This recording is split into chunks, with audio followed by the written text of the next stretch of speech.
સુરેન્દ્રનગરમાં 140 વર્ષ જૂની ઐતિહાસિક હેરિટેજ ઇમારત હવે નવા સ્વરૂપમાં જોવા મળશે।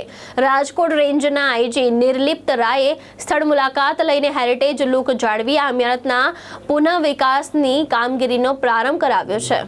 સુરેન્દ્રનગરના જવાહર ગ્રાઉન્ડ પાસે અને પોલીસ ગ્રાઉન્ડમાં આવેલી વર્ષ 1880 દરમિયાન નિર્માણ પામેલી ઐતિહાસિક હેરિટેજ ઇમારતના પુનર્વિકાસ માટે મહત્વનો નિર્ણય લેવામાં આવ્યો છે। એક સમય રાજ્યના બાળકોના શિક્ષણ માટે ઉપયોગમાં લેવાતી આ ઇમારત બાદમાં પોલીસ વિભાગને સોંપવામાં આવી હતી। સમય જતાં ઇમારત જર્જરિત બની ગઈ અને તેની છતનો ભાગ પણ ધરાશાયી થયો। રાજકોટ રેન્જના આઈજી નિર્લિપ્ત રાય અને જિલ્લા પોલીસ વડા પ્રેમસિંહ ડેલુના માર્ગદર્શન હેઠળ ઇમારતને તોડી પાડવાને બદલે તેનો મૂળ હેરિટેજ લુક જાળવીને પુનઃવિકાસ કરવાનો નિર્ણય લેવામાં આવ્યો છે। આ માટે એજન્સીને કામગીરી સોંપી દેવામાં આવી છે અને અંદાજે 4 મહિનામાં કામ પૂર્ણ કરવાનું આયોજન છે।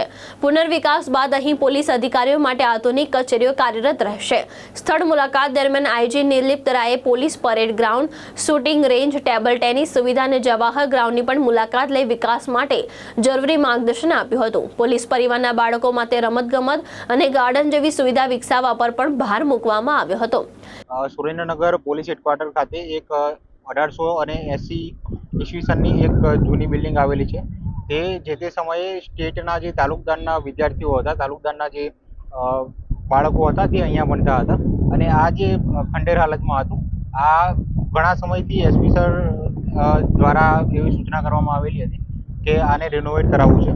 ત્યારબાદ ડીઆઈજી સર નિર્લિપ્ત રાય સાહેબના માર્ગદર્શન હેઠળ તીર્થ એગ્રો નામની એક કંપનીએ આ જે 1880ની એક બિલ્ડિંગ છે તેને રિનોવેટ કરવા માટેનું બીડું ઝડપ્યું હતું અને આજ રોજ તેનું ભૂમિપૂજન કરવામાં આવેલું છે। ભવિષ્યમાં 3 થી 4 મહિનાની અંદર આ જે 1880નું જે બિલ્ડિંગ છે તેને રિનોવેટ કરવાનું છે અને એસપી સરના માર્ગદર્શન હેઠળ, ડીઆઈજી સરના માર્ગદર્શન હેઠળ તેમની સૂચના છે કે જે પણ આપણી પોલીસ હેડક્વાર્ટરની બિલ્ડિંગ છે કે જે જૂની અને વિરાસતની સ્થળ છે અને વારસાનું સ્થળ છે તેનું જતન કરવામાં આવે અને ભવિષ્યમાં આ પ્રકારની કામગીરી ચાલુ રાખવામાં આવશે। મહેશ ઉતેરિયા, દ્રષ્ટિકોણ ન્યૂઝ, સુરેન્દ્રનગર।